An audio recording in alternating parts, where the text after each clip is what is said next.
untuk ibadah di bulan Oktober minggu depan, GMCC masih menetapkan ibadah secara online. Sebelum kita beribadah, mari kita simak pengumuman GMCC online sepekan. Ibadah Dewasa Muda Online diadakan setiap hari Senin pukul 19.30 secara live di Instagram. Pastikan saudara mengikuti ibadah ini karena akan banyak kesaksian-kesaksian dan perbincangan yang dapat menguatkan iman kita. Ibadah anak muda TAC dan ibadah sekolah minggu Little Kings GMCC online dapat diikuti pada pukul 11 di YouTube channel berikut ini. Bagi jemaat yang ingin mengikuti KUL secara online, dapat menghubungi nomor berikut ini untuk jadwal masing-masing KUL. Menara doa online diadakan setiap hari Senin sampai dengan hari Sabtu, mulai dari jam 18 sampai dengan jam 19 melalui Zoom. ID dan password Zoom dapat dilihat melalui Instagram berikut ini. Demikianlah pengumuman GMCC online sepekan. Selamat hari Minggu, selamat beribadah, dan Tuhan Yesus memberkati.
Kau harapanku.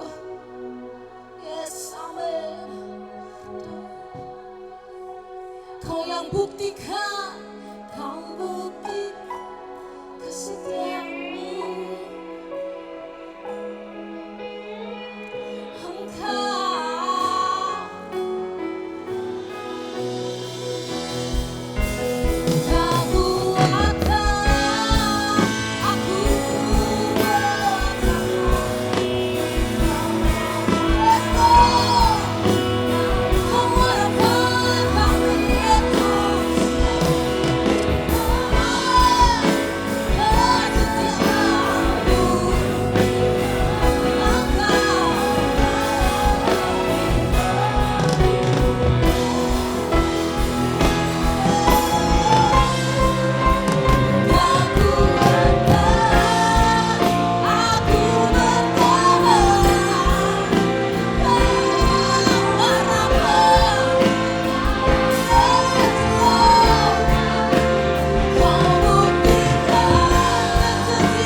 Biarkan kami Tuhan Yesus menikmati kuasa-Mu saat ini. Malam ini Tuhan Yesus, biar setiap orang yang lemah dikuatkan, yang sakit disembuhkan Tuhan. Dan pada hari ini kami percaya pemulihan terjadi atas kami. Terima kasih Bapak, terima kasih Tuhan. Hadir dan bertahtalah di atas pujian kami. Biar segala kemuliaan, hormat, pujian hanya bagi Engkau Yesus Kristus Tuhan. Mari kita semua yang bersuka cita katakan amin. Haleluya. Shalom. Shalom. Boleh katakan kanan kiri shalom, tapi tidak perlu salam, tidak perlu berjabat tangan, tidak apa-apa. Katakan shalom, Tuhan mengasihimu. Shalom, Tuhan mengasihimu. Karena sedang sensitif ini tentang berjabat tangan, tapi tidak mengurangi makna dari shalom. Ada damai sejahtera bagi kita semua, amin. Apapun yang sedang terjadi saat-saat ini, tetap ada shalom dalam diri kita, amin. Tetap ada damai sejahtera, sebab Tuhan yang memberikan kuasa atas kita, amin. Haleluya.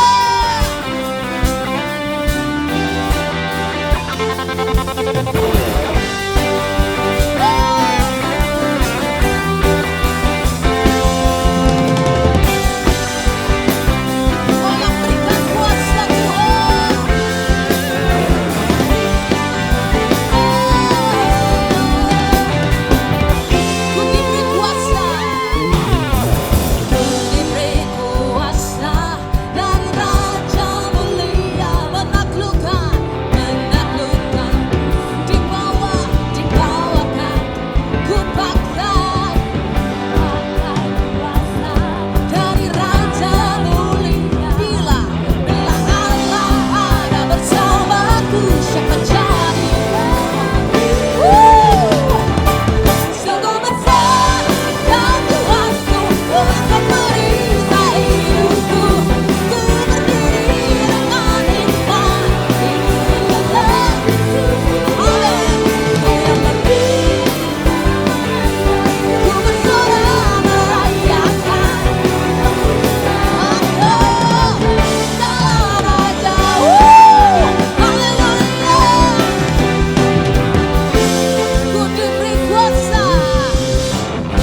duduk Bapak Ibu Saudara. Shalom teman-teman. Sekarang Luis mau mengajak teman-teman untuk memperkatakan Mazmur 91. Orang yang duduk dalam lindungan yang maha tinggi dan bermalam dalam naungan yang maha kuasa akan berkata kepada Tuhan, Tempat perlindungan aku dan kubu pertahanan aku, Allahku yang ku percayai. Sungguh Dialah yang akan melepaskan engkau dari jerat penangkap burung, dari penyakit sampah yang busuk. Dengan kepaknya, Ia akan melindungi engkau. Di bawah sayapnya engkau akan berlindung. Kesetiaannya ialah perisai dan pagar tembok. Engkau tak usah takut terhadap kedahsyatan malam, terhadap panah yang terbang di waktu siang, terhadap penyakit sampar yang berjalan di dalam gelap, terhadap penyakit menular yang mengamuk di waktu petang. walau 1000 orang rebah di sisimu dan 10.000 di sebelah kananmu, tetapi itu tidak akan menimpamu.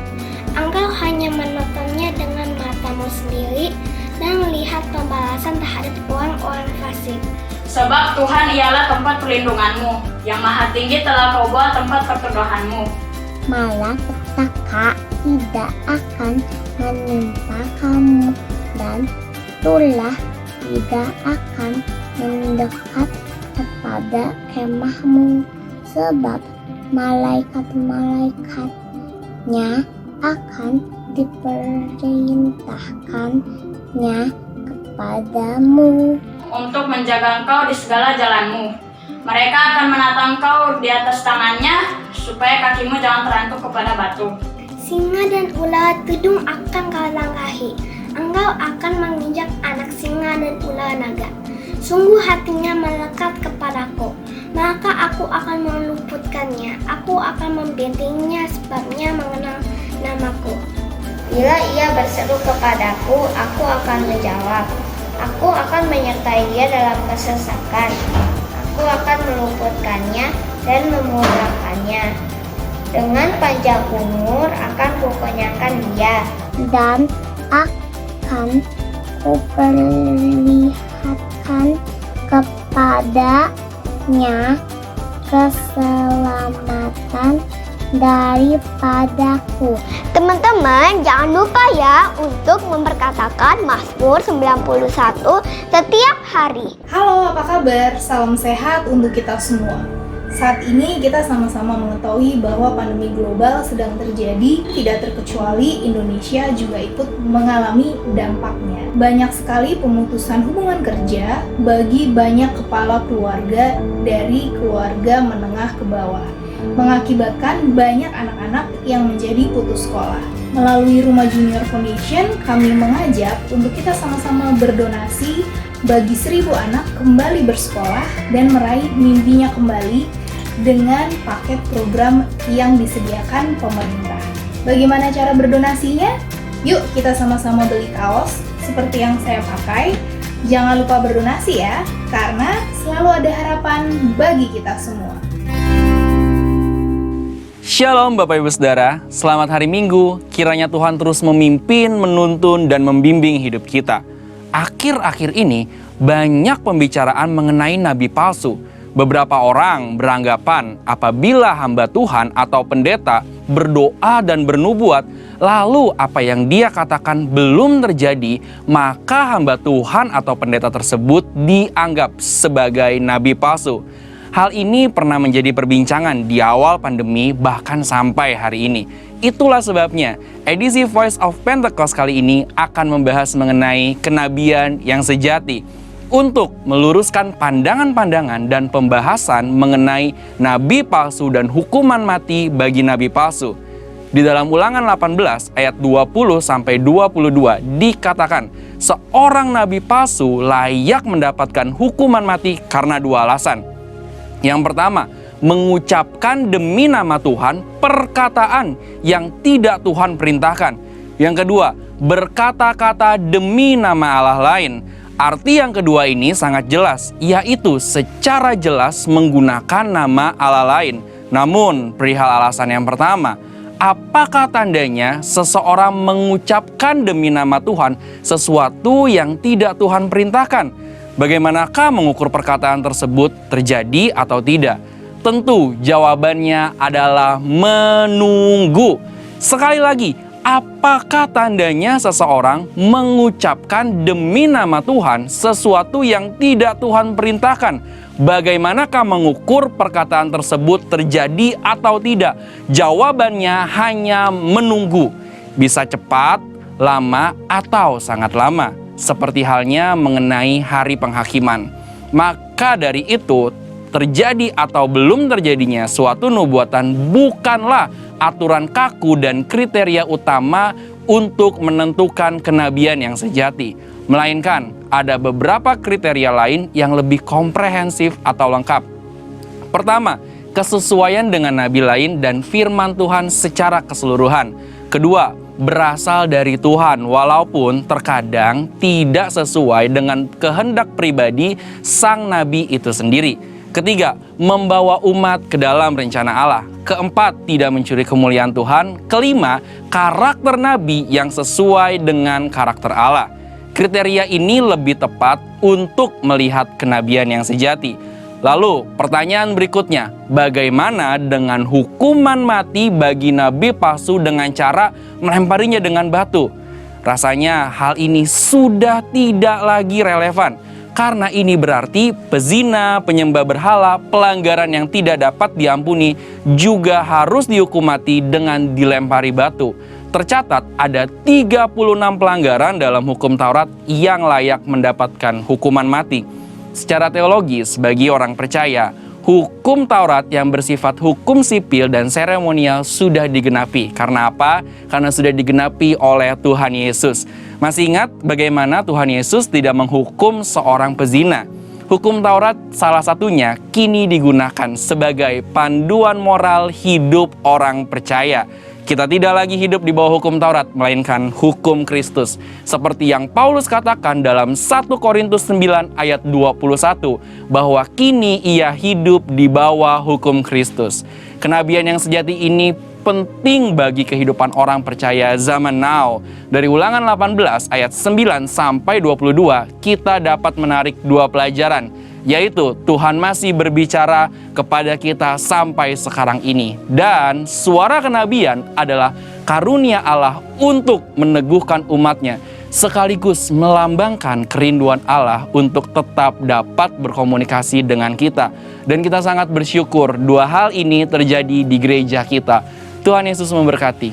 Shalom saudara, senang sekali bisa bertemu dengan saudara pada hari ini. Dan saya percaya kalau kita ada sampai saat ini itu semua karena anugerah dan kebaikan Tuhan. Dan kita juga percaya bahwa Tuhan akan meluputkan orang-orang yang berharap kepadanya. Tuhan akan memberi kita kasih karunia untuk tetap dapat memelihara iman, tetap memiliki kerinduan untuk mencari Tuhan, ya terutama di masa-masa seperti ini. Nah saudara, tanpa terasa sudah kurang lebih 6 bulan sejak pandemik ini merebak di bangsa kita khususnya. Dan selama 6 bulan ada begitu banyak orang yang mengalami banyak sekali peperangan rohani. Ada banyak orang yang mengalami pergumulan secara jasmani. Ada orang-orang yang menjadi korban jiwa dari penyakit ini. Dan ada orang-orang yang mungkin tidak mengalami masalah-masalah dalam hal jiwanya, tapi secara materi mereka terkena dampak. Intinya adalah masa pandemik pada tahun 2020 ini memang menjadi masa yang peperangan, menjadi peperangan bagi semua orang. Nah saudara, tetapi Tuhan tetap memegang kendali. Tuhan tetap punya rencana bagi umatnya. Bahkan Tuhan masih tetap punya rencana untuk dunia ini.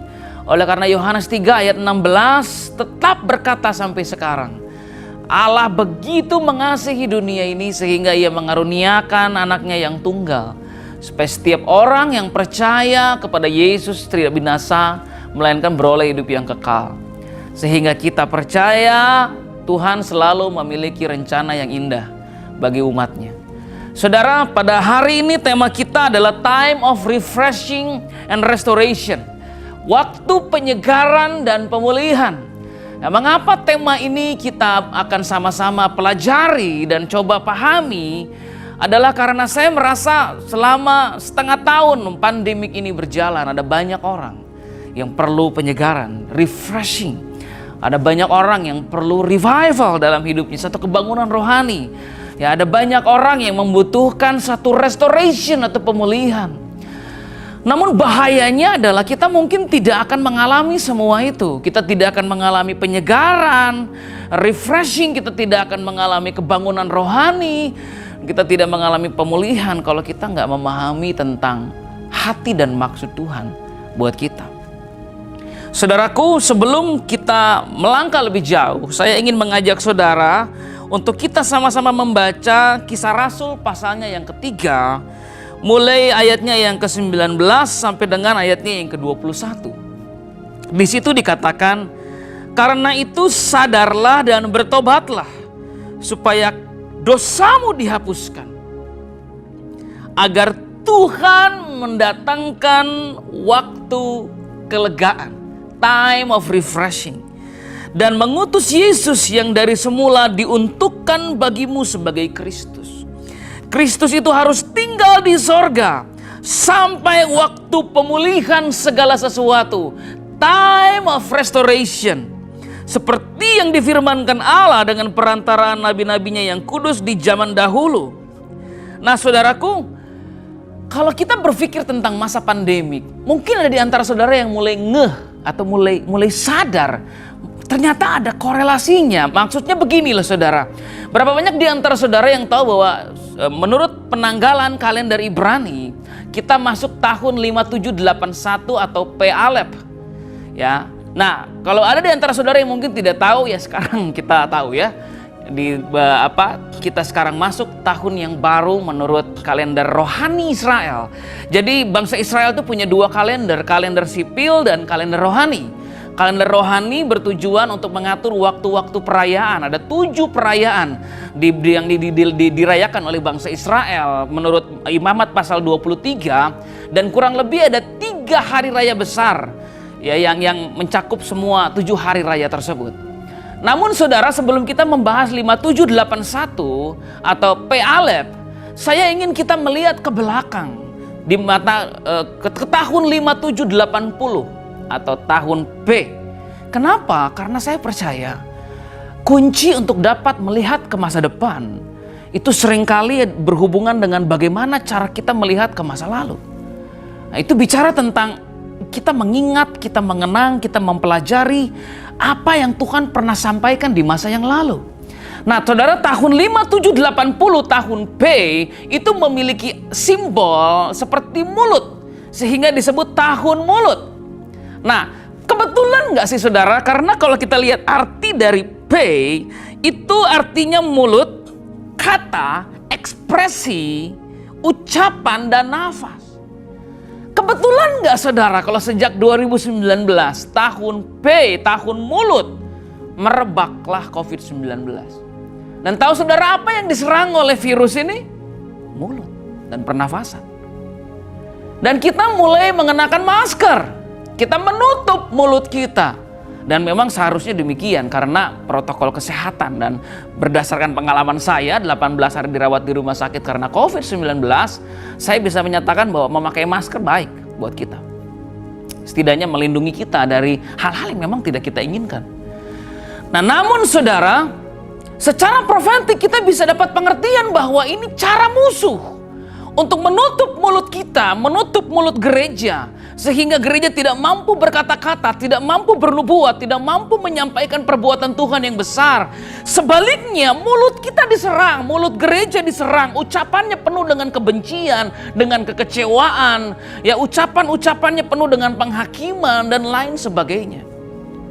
Kita mulai melihat ada serangan frontal daripada musuh di tahun mulut ini, tahun P 5780. Lalu saudara, yang kedua adalah karena saya sendiri adalah mantan ya, ex dari orang yang sembuh karena COVID-19. Spirit ini, roh ini atau virus ini menyerang pernafasan. Kita jadi susah bernafas. Kalau orang udah susah bernafas, ya susah ngapa-ngapain, saudara. Kenapa? Karena nafas itu walaupun sepele dan gak kelihatan, itu ternyata peranannya krusial. Sangat krusial dalam hidup manusia. Dengan kata lain, tanpa nafas, manusia mati. Tanpa nafas, manusia menjadi lemah. Nah, saudaraku, pernahkah kita sadar bahwa doa adalah nafas hidup orang percaya? Doa adalah nafas hidup gereja. Dengan kata lain, ketika kita sebagai orang percaya, kita sebagai para pengikut Kristus berhenti berdoa, kita seperti orang yang sedang terkena COVID-19, diserang pernafasannya. Dan kalau gereja sudah tidak berdoa dan umat Tuhan sudah tidak berdoa, kita mau melakukan apa, saudara? Saudara, memang doa itu kayaknya tuh agak sepele ya, karena kalau tangan ini kan kelihatan, kita misalnya pegang sesuatu, ngerjain sesuatu, dapat sesuatu, kan tangan. Kelihatan gitu maksudnya, efeknya dari tangan tuh kelihatan. Kaki membawa kita ke sebuah tempat, efek dari kaki tuh kelihatan. Mata membuat kita mampu melihat keindahan. Ya efek dari mata kelihatan, efek dari nafas kan nggak kelihatan. Ya saudara, sepertinya efek dari nafas tuh kita nggak rasa apa sih? Kan nggak rasa ya. Tapi kalau nggak bernafas, kita nggak bisa melakukan apapun. Tangan mati, kaki mati, seluruh hidup kita mati akhirnya. Nah, ketika gereja berhenti bernafas, gereja akhirnya berhenti melakukan perkara besar dengan Tuhan. Khususnya di masa pandemik, iblis mencoba membuat umat Tuhan yang sekarang harus beribadah di rumah secara online, kita mulai kehilangan nafas. Kita mulai tidak berdoa, kita mulai nggak cari Tuhan, kita mulai nggak lagi bersekutu dengan Tuhan. Padahal doa adalah nafas hidup orang percaya. Dan pada akhirnya karena kita sudah tidak lagi berdoa, kita kehilangan ide, kita kehilangan strategi ilahi, kita kehilangan pesan Tuhan di hari-hari ini. Kita mulai mengalami yang namanya keletihan secara roh, secara jiwa. Kita mulai memiliki emosi yang tidak sehat. Karena mudah sekali roh-roh jahat, ya roh kebencian, roh amarah, roh nafsu, menyerang kehidupan kita. Saudara, nggak kebetulan tahun P, tahun mulut, itu punya korelasi yang sangat kuat dengan apa yang terjadi di antara kita sekarang. Itulah sebabnya saya percaya, kalau kita mulai dibukakan akan hal ini, kita akan mulai bisa bangkit sebagai prajurit Tuhan, sebagai gereja Tuhan, dan kita mulai menyadari apa yang harus kita lakukan. Karena dalam Kisah Rasul 3 ayat 19 tadi, saudara, dikatakan begini, karena itu sadarlah dan bertobatlah. Jadi pertama kita harus sadar, awake, ya harus mulai sampai kepada satu point of realization bahwa ada sesuatu yang Tuhan mau nyatakan. Saya nggak seharusnya terpukul kalah, kecewa, tawar hati, pahit, marah. Saya nggak seharusnya begini. Nah, kita harus sampai ke titik kesadaran lebih dahulu, saudara. Karena pertobatan itu menurut bahasa Yunaninya adalah metanoia. Artinya sebuah perubahan pola pikir. Nah, perubahan pola pikir terjadi ketika seseorang mencapai momen kesadaran. Consciousness-nya mulai dibasuh dengan darah Yesus. Dan akhirnya hati nuraninya, kesadarannya mulai dibersihkan. Saudara, apa yang harus kita sadari? Pertama, bahwa kita sedang ada di tengah-tengah peperangan. Bahwa iblis tahu Tuhan punya rencana atas umatnya. Bahwa iblis tahu Tuhan ingin membawa gerejanya khususnya di Indonesia untuk menjadi the messenger of the third Pentecost. Untuk menjadi pembawa-pembawa pesan dari Pentakosta ketiga. Itulah sebabnya dia menyerang dengan luar biasa dengan tujuan supaya bukan cuma di seluruh dunia, tapi Indonesia pun akhirnya lemah. Kita mulai sedikit berpikir tentang kebangunan rohani. Kita udah, Pak, boro-boro mikirin kebangunan rohani, Pak. Boro-boro mikirin Pentakosta ketiga, Pak. Ini pergumulan berat seperti ini. Nah, saudara, kalau kita baru memikirkan kebangunan rohani kalau kondisi baik, ya aneh dong. Justru sebenarnya di masa seperti inilah Tuhan sedang menguji kita. Apakah kita memang, maksudnya begini, are we the man of our word? Apakah kita orang-orang yang memang ketika memperkatakan sesuatu memang sungguh-sungguh dengan perkataan kita? Atau kita cuma mengatakan itu karena kondisi lagi baik? Nah, saudara, saya berbicara kepada saudara tidak sebagai orang yang tidak terkena dampak. Saya sama seperti saudara terkena dampak dari wabah ini. Ya, orang-orang terdekat saya, bahkan gembala saya, tahu betul dampak yang ditimbulkan oleh pandemi ini. Tetapi kita harus sampai kepada point of realization, kesadaran bahwa seperti sebuah lagu berkata begini, saudara. Ku tak akan menyerah pada apapun juga, sebelum ku coba semua yang ku bisa, dan hatiku berserah kepada kehendak-Mu. Hatiku percaya Tuhan punya rencana. Sadarkah saudara bahwa Tuhan tetap punya rencana dan Dia tetap memegang kendali? Kesadaran itu harus kita miliki lebih dulu. Saat kita disadarkan, baru kita bisa melihat waktu penyegaran dan waktu pemulihan. Amin, saudara. Kalau saudara ada di rumah seorang diri, katakan amin kepada dirimu. Dan kalau saudara dengan keluarga, katakan amin buat istri atau anak yang ada di sekeliling saudara. Mari kita lanjut. Saudaraku, ayat selanjutnya berkata, karena itu sadarlah dan bertobatlah. Apa sih pertobatan itu, Pak? Ya, kalau pakai istilah yang dapat dipahami, pertobatan itu tercatat dalam 2 Tawarik 7 ayat 14. Di situ dikatakan, dan umatku yang atasnya namaku disebut, merendahkan diri, berdoa, dan mencari wajahku, lalu berbalik dari jalan-jalannya yang jahat, maka aku akan mendengar dari sorga dan mengampuni dosa mereka, serta memulihkan negeri mereka. Saudara, kita harus mulai merendahkan diri di hadapan Tuhan. Kalau pandemik ini gak membuat orang sombong menjadi rendah hati, entah apalagi yang harus terjadi dalam hidupnya baru dia rendah hati. Kalau pandemik ini gak membuat orang angkuh menjadi orang yang lemah lembut, entah apalagi yang harus dia alami baru dia lemah lembut. Kalau pandemik ini gak membuat kita sadar bahwa kita perlu Tuhan, entah apalagi yang akan membuat kita sadar. Saudara, ketika kita bicara tentang kenapa Tuhan mengizinkan wabah, pandemik, dan lain sebagainya terjadi bahkan di zaman perjanjian lama, kita selalu melihat maksud Tuhan adalah untuk memanggil umatnya datang kepada pertobatan. Ya, to call us into repentance. Saudara, ini waktunya untuk kita merendahkan diri dan hati kita di hadapan Tuhan. Karena cuma Tuhan yang jadi harapan kita. Saudaraku, ini belum seberapa.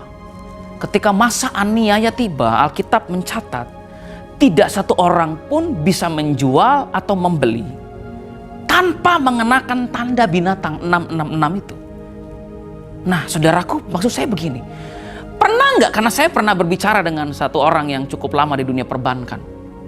Pak, bagaimana jika tiba-tiba saja ada satu peraturan yang menyatakan bahwa tidak seorang pun bisa mengambil uangnya di bank.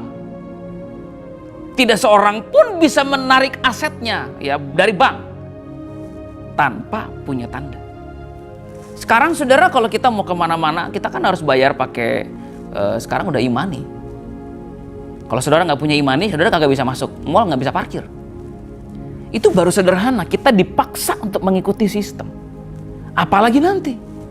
Nah, kalau misalkan saya tiba-tiba punya uang 800 miliar di bank, dan tiba-tiba ada satu peraturan baru yang menyatakan saya harus pakai tanda. Saya rela kehilangan 800 miliar atau saya rela kehilangan iman saya? Nah, maksudnya ini belum seberapa, saudaraku. Memang berat. Saya pun mengalami, istri saya mengalami, anak saya mengalami. Tapi ini belum seberapa. Akan ada masa yang berat buat gerejanya, sehingga kitab Daniel pernah berkata, iblis akan dibebaskan dalam tanda kutip oleh Tuhan untuk menekan orang percaya dan membuat mereka menjadi lelah. Dan sekarang sedang dilakukan itu. Iblis sedang membuat kita lelah. Saudara, apa yang akan kita lakukan kalau peperangan ini menjadi panjang? Apa yang akan kita lakukan kalau kita berdoa, Tuhan biarlah pandemik segera berlalu, Tuhan jawablah segera doa saya, Tuhan tolong saya, Tuhan bebaskan saya segera, Tuhan masalah saya biar cepat selesai. Apa yang jadinya kalau ternyata peperangannya menjadi lama? Saudara, Alkitab berkata, ketika peperangan menjadi demikian lama, kita perlu time of refreshing. Kita perlu disegarkan untuk kuat berjalan lebih jauh.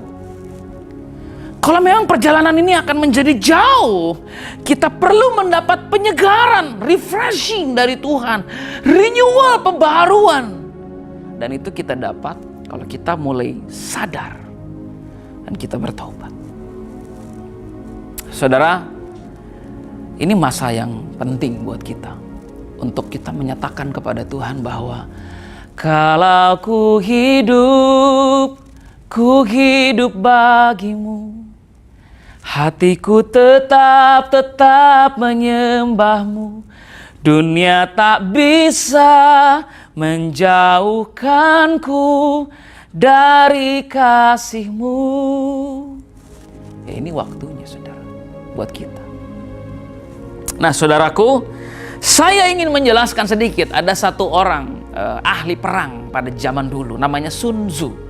Sun Tzu berkata begini, salah satu strategi musuh berkata begini.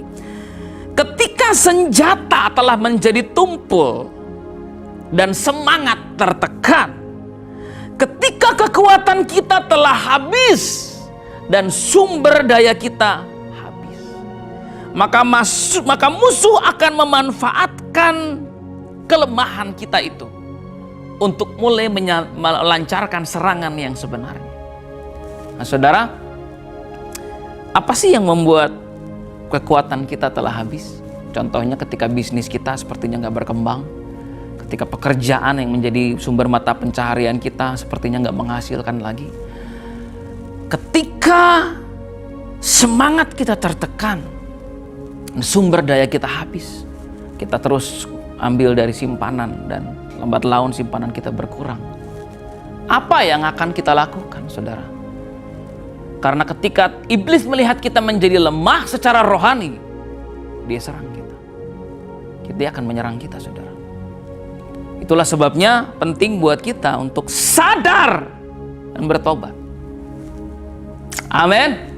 Nah, saudara, dalam 1 Korintus pasal 12, di situ menjelaskan tentang satu tubuh tapi banyak sekali anggotanya. Satu tubuh banyak sekali anggotanya. Ada tangan, ada mata, ada kaki, ada mulut, ada telinga. Ya, satu tubuh tapi anggotanya banyak dan saling melengkapi satu sama lain. Apa yang membuat mereka hidup? Apa yang membuat mereka dapat saling bekerja sama? Tangan bisa bekerja sama dengan kaki, ya mata bisa bekerja sama dengan mulut. Contohnya kalau saudara makan, saudara menurut penelitian orang tuh makan lebih dahulu nggak pakai mulut tapi pakai mata. Bagaimana presentasi dari makanan itu dibuat, itu membuat orang udah menikmatinya. Nah, apa yang membuat semua anggota tubuh ini bisa bekerja sama, berfungsi dengan baik? Nafas. Nggak ada nafas, selesai. Dengan kata lain, saudara, kalau kita ingin melihat gereja yang tetap bergerak, gereja yang tetap bersatu, kita semua harus berdoa hari-hari. Semua kita harus berdoa. Kita harus mulai berdoa buat gereja kita, lebih lagi. Berdoa buat setiap jemaat, lebih lagi. Berdoa buat para pemimpin, lebih lagi.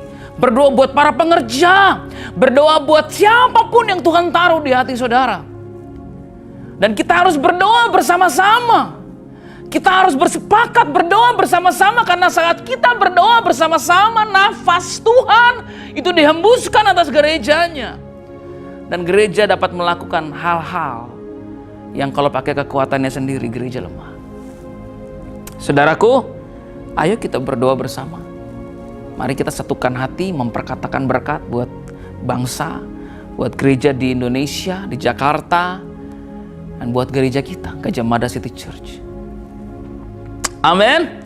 Nah, saudara, saya ingin mengajak saudara untuk kembali membaca Kisah Rasul 3, ayatnya yang ke-19 sampai 21 tadi.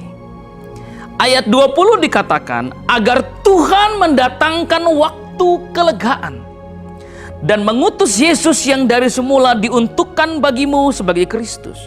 Nah, kata kelegaan atau refreshing itu dalam bahasa Yunaninya adalah anapsuksis. Anapsuksis artinya a recovery of breath. Satu pemulihan dari nafas. Contohnya adalah ketika seseorang kehilangan nafasnya karena kecapean, kelelahan, maka orang itu perlu penyegaran. Anapsuksis, loss of his breath, kehilangan nafas. Saudara, Tuhan hari ini sedang berhembus. Dia sedang menghembuskan roh doa atas gerejanya. Kita sepertinya belum pernah menemukan momen di mana kegerakan doa begitu banyak. Ya, wow, ada trumpet call for the nations, dan ada banyak kegerakan-kegerakan doa lainnya, kegerakan doa yang skala nasional, skala internasional, ya, skala gereja, skala kelompok. Kita sedang melihat satu kegerakan doa yang dahsyat. Karena dengan adanya ibadah secara online, orang-orang bisa ikut terlibat dari berbagai belahan dunia, berdoa bersama. Ini yang dulu sepertinya sulit kita lakukan. Jadi di tengah-tengah pandemik ini selalu ada hal yang dapat kita lihat mengenai rencana Tuhan. Saya sejak masa pandemik, ketika kita mengadakan seminar, training dan lain sebagainya, yang datang, yang hadir tuh dari berbagai daerah, saudara. Surabaya, dari Indramayu, dari Medan. Ya, nggak pernah dibayangkan sebelumnya bahwa ketika saya mengadakan satu seminar profetik, maka dihadiri oleh orang-orang dari berbagai pulau. Tapi ketika kita mengadakan persekutuan ibadah doa bersama seperti yang dilakukan oleh rekan-rekan saya, ada orang-orang dari Amerika dan dari Texas dan dari beberapa negara bagian Amerika yang ikut berdoa. Itu nggak pernah terjadi mungkin sebelumnya. Tapi Tuhan sebenarnya sedang bekerja untuk membawa satu kebangunan rohani. Nah, pertanyaannya, mau nggak kita ikut terlibat dalam rencana Tuhan? Atau kita akan mengizinkan diri kita dikalahkan oleh pandemik ini? Nah, saudara, ada setidaknya 3 hal yang coba iblis lakukan atas gerejanya, atas kita. Yang pertama, iblis mencoba melilit jiwa seseorang. Yang kedua, iblis mencoba membuat kehidupan doa seseorang menjadi lemah. Dan yang ketiga, iblis mencoba untuk membuat seseorang menjadi frustasi dan depresi. Dan kalau kita bisa menyadari rencana Tuhan, kita mau merendahkan hati, merendahkan diri dan bertobat, kita tidak akan jadi korban. Kita akan menjadi lebih dari pemenang. Seperti satu lagu berkata, kita lebih dari pemenang, kita lebih dari pemenang. Bila Allah di pihak kita, siapa dapat melawan? Kita lebih dari pemenang. Amin. Nah, saudaraku, sebelum saya akhiri, mari kita baca satu bagian firman Tuhan lagi. Dan untuk kita merenungkan bersama-sama peristiwa ini. Di dalam kitab Kisah Rasul pasal 3, ayatnya yang ke-1. Jadi tadi kan kita baca Kisah Rasul 3 ayat 19 sampai 21. Nah, alasan mengapa pernyataan tentang sadar, bertobat, supaya waktu kelegaan dan waktu pemulihan dinyatakan. Nah, alasannya kenapa pernyataan itu muncul adalah di ayat yang pertama. Pada suatu hari menjelang waktu sembayang, yaitu pukul 3 petang, naiklah Petrus dan Yohanes ke bait Allah. Di situ ada seorang laki-laki yang lumpuh sejak lahirnya, sehingga ia harus diusung. Tiap-tiap hari orang itu diletakkan dekat pintu gerbang bait Allah yang bernama Gerbang Indah untuk meminta sedekah kepada orang yang masuk ke dalam bait Allah. Jadi saudara, ada orang lumpuh sejak lahir. Setiap kali orang akan bawa dia ke bait Allah, diletakkan dekat pintu gerbang bait Allah. Untuk apa? Untuk meminta sedekah. Jadi orang lumpuh ini dibawa, mungkin gak lagi untuk disembuhkan, tetapi untuk minta-minta. Nah, ketika orang itu melihat bahwa Petrus dan Yohanes hendak masuk ke bait Allah, ia meminta sedekah. Lalu mereka menatap dia dan Petrus berkata, "Lihatlah kepada kami." Lalu orang itu menatap mereka dengan harapan akan mendapat sesuatu, ya materi dari mereka. Tetapi Petrus berkata, "Emas dan perak tidak ada padaku, tetapi apa yang kupunya aku berikan kepadamu. Dalam nama Yesus Kristus, demi nama Yesus Kristus, orang Nazaret itu, berjalanlah."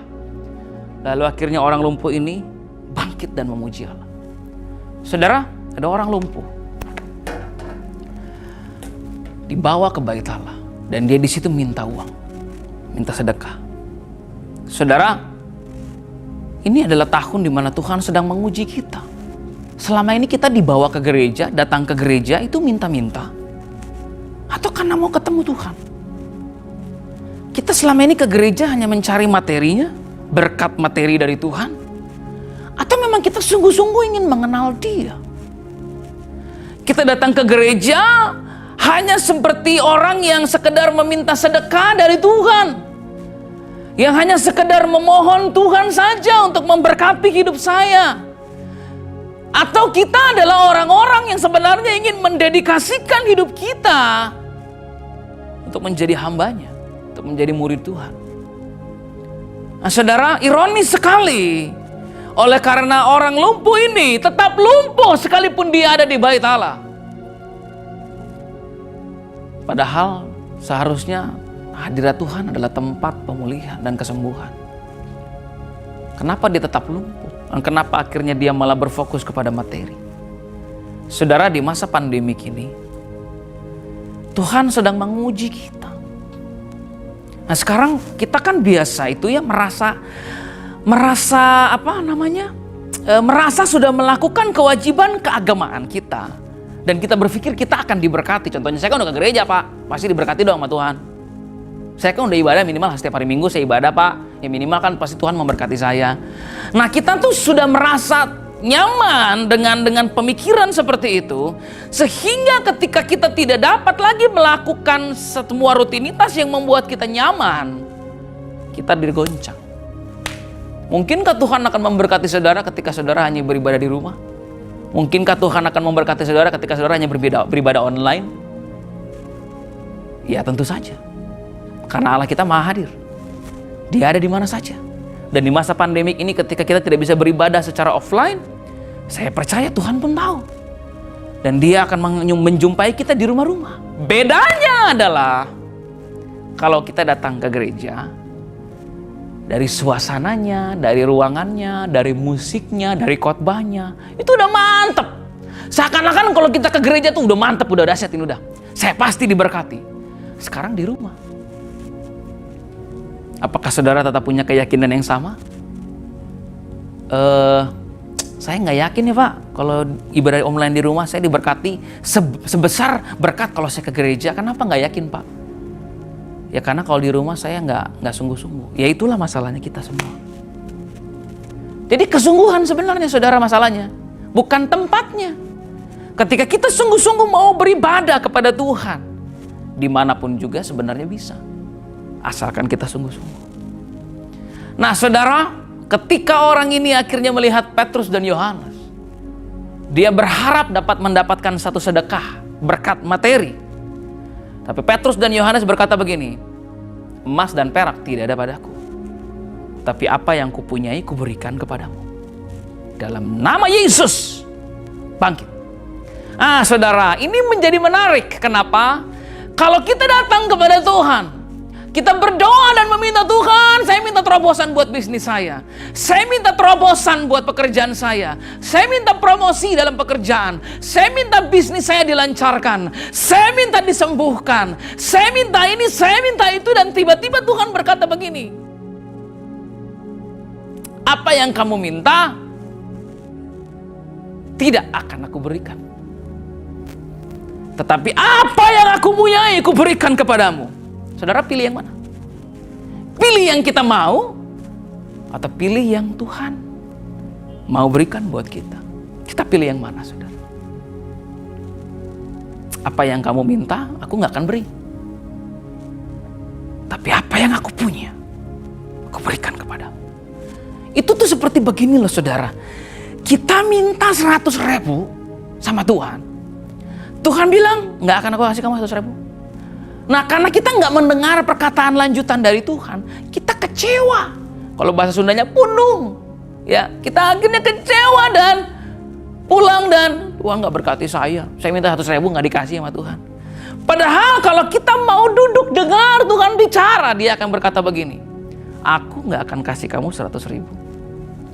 Apa yang aku punya aku berikan kepadamu. Dan itu lebih banyak, lebih besar, dan lebih dahsyat dari apa yang kita minta. Saudara, di masa pandemik ini, Tuhan sedang membawa umatnya untuk mulai menyelidiki hati mereka masing-masing. Tuhan sedang membawa kita untuk menguji hati kita masing-masing. Pertama adalah apakah kita sadar bahwa di tengah-tengah pandemik, bencana, wabah, kekacauan, krisis, Tuhan punya rencana. Dan yang kedua, apakah kita mau merendahkan diri, merendahkan hati kita, dan bertobat.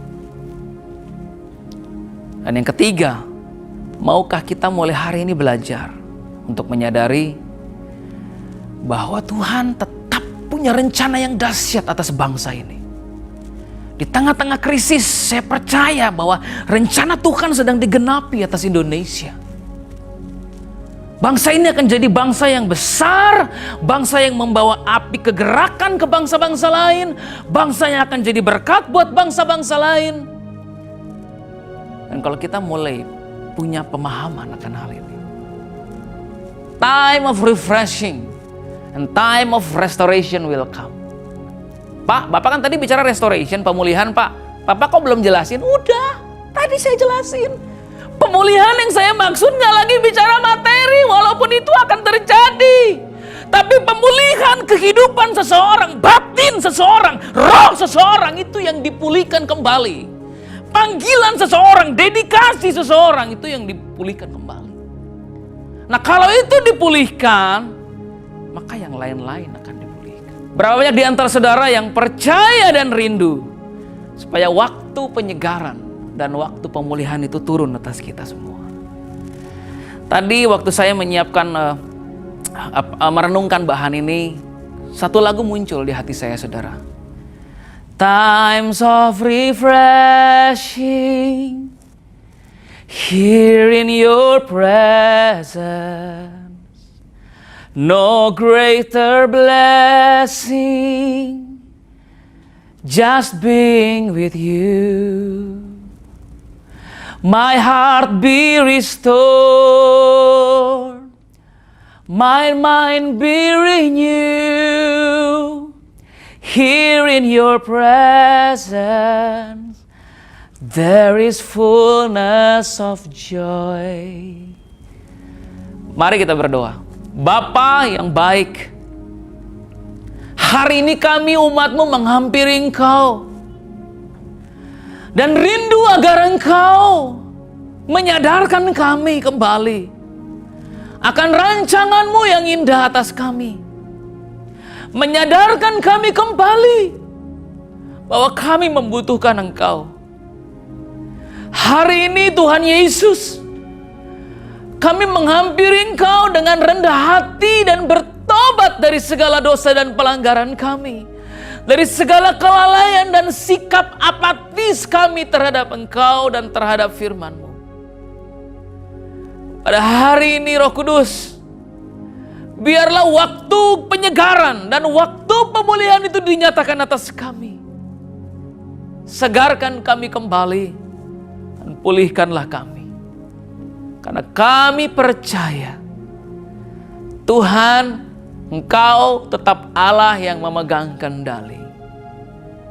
Engkau akan tetap menjadi Allah yang menguasai langit dan bumi. Engkau akan tetap menjadi El Shaddai, Allah kami yang dahsyat dan besar. Biarlah pada hari ini setiap kami mengalami perjumpaan dengan Roh-Mu, dan Roh Kudus-Mu menghembuskan nafas kepada kami, agar roh kami kembali berkobar, hati dan jiwa kami menjadi hidup kembali, dan kekuatan yang baru kami terima, supaya di peperangan yang lama dan berat ini, kami tetap berdiri kuat dan menjadi pemenang. Di dalam nama Tuhan Yesus Kristus, kita sama-sama katakan amin. Bapak Ibu, mari kita bangkit berdiri di rumah masing-masing dan mengangkat tanganmu, biar berkat kasih karunia dari Allah Bapa, penyertaan Anak yang tunggal Yesus Kristus, dan Roh Kudus menyertai kita semua. Kesetiaan, kekudusan, persiapan sebelum Tuhan Yesus datang, hidup yang benar ada dalam diri kita. Dalam nama Yesus. Amin. Happy Sunday. God bless you.